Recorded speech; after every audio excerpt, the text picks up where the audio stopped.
Hello children, welcome back to your third chemistry class. We had started chapter 3 matter. We will continue the same chapter. Today I will teach you comparison between the properties of solids, liquids and gases.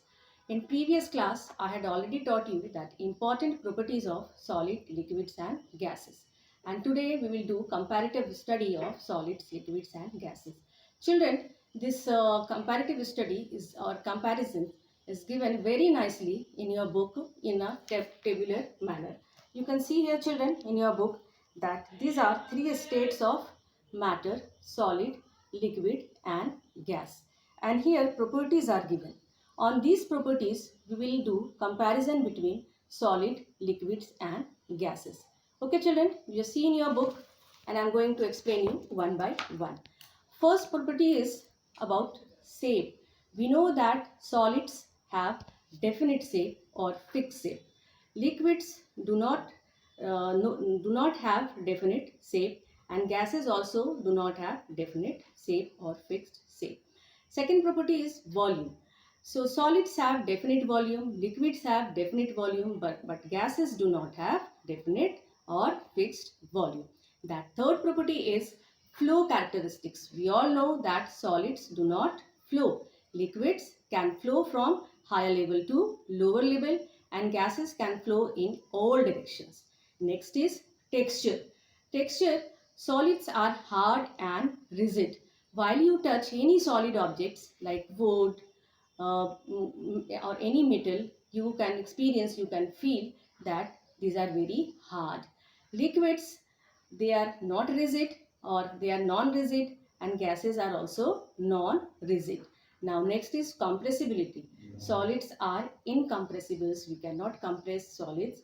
Liquids compressibility is almost negligible or very less and gases can be compressed easily. That is why I had explained those two examples, that compressed natural gas and liquefied petroleum gas. These are examples of compressed gases. Now, next is strength of intermolecular forces. Intermolecular forces is very high in solid. It is moderately strong in liquid and it is almost negligible in gases.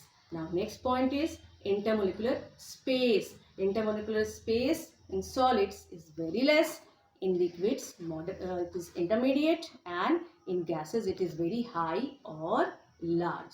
And the last property is position of particles. Solids, the particles are fixed position.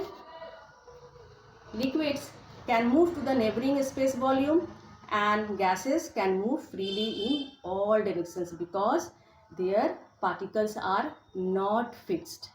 Clear children? So this table is very important and you must learn and write this table in your notebook. Okay children, now come to the previous page. Here one important activity is given and few explanations are given, and these explanations and activity is about that on heating matter expands. So I will explain you these explanations and activity one by one. First we are going through that explanations number 1. What is this? For this what we have to do, children, we have to take one test tube and we'll fill water in that test tube till its brim, and we close the mouth of the test tube by using a cork. We will fix one capillary or thin tube at the center of the cork. What we will see, after heating, the water will try to expand, but since there is no space in the test tube, so that water rises to the capillary.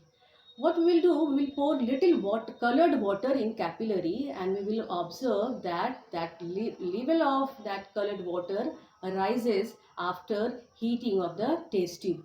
Why does it happen? Because water expands on heating and these molecules of water try to move in the capillary. This experiment proves that water or liquid expand on heating. Clear? Now, number 2 is about gases. Gases molecules also expand on heating. For that, what we have to do? Again, we have to take one test tube and we will close the mouth of that test tube by using a cork. We will fix one capillary or thin tube at the center of the cork. We'll pour little colored water in that capillary. After heating, what we will observe? We will observe that gaseous molecules will try to escape, try to move, and due to excessive pressure in the test tube, those gaseous molecules will move to the capillary since there is no space in the test tube, and the colored level of colored water will rise in the capillary. So this proves that on heating, gaseous molecules or gases expand on heating. Okay, children. Now, third explanation is given about the solids, but it's not about the expansion. It is given about the intermolecular spaces present between the particles of the solids. For this, what we have to do?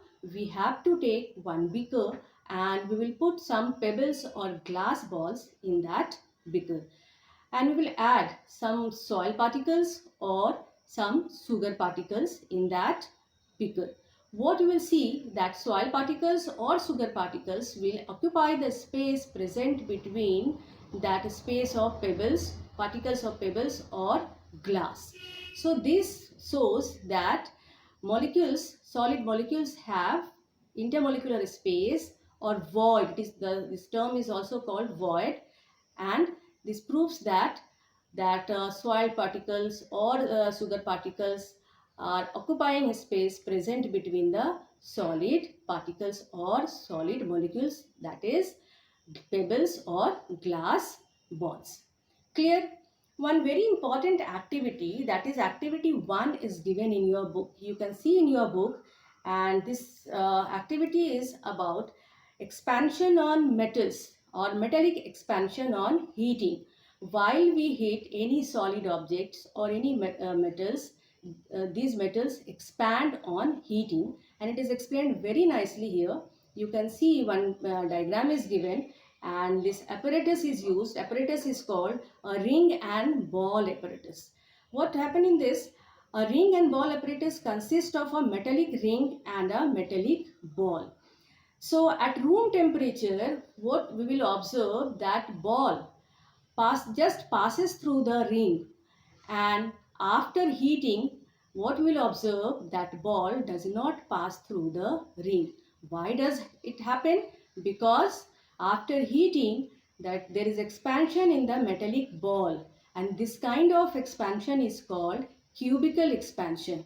So after heating, that metallic ball expands, its diameter increases, so it does not pass through the same ring.